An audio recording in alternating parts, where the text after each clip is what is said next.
Kia ora everyone, it is the Wisdom Dropper here, and I've got a little wisdom for your ass today.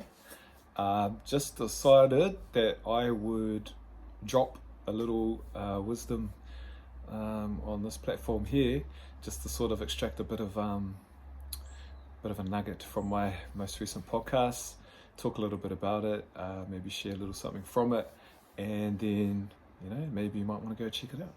So my episode number 24, I believe it was the 4 money principles to live by, from this book here, The Richest Man in Babylon.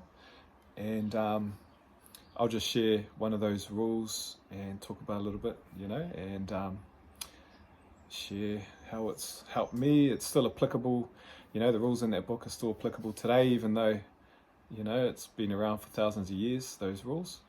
But rule number 1 is start thy purse to fatten. Start thy purse to fatten. Another way of saying it is pay yourself first.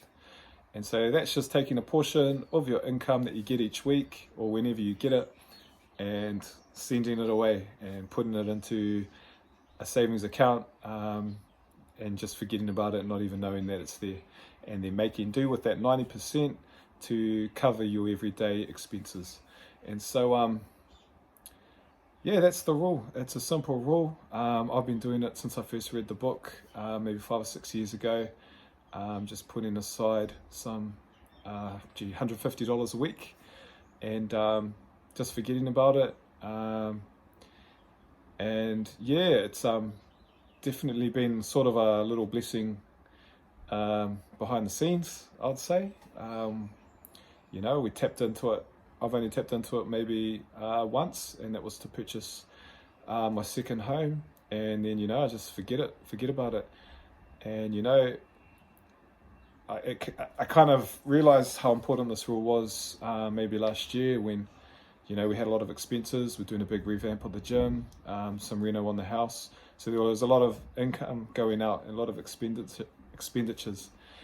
And I was looking at my finance, bit afraid to look at my finances. But when I do my financial statements every 2 or 3 months, and I see this account grow substantially, it's a huge sort of realization that this is an important rule and I need to keep it going. It's built up into a nice little safety cushion. So that's all I wanted to share, that little rule. I also talk about 3 more rules in that podcast episode, and then I'll go into a little bit more detail in the next podcast about the 5th rule. Go check out the podcast to know a little bit more, and have an awesome week and get it.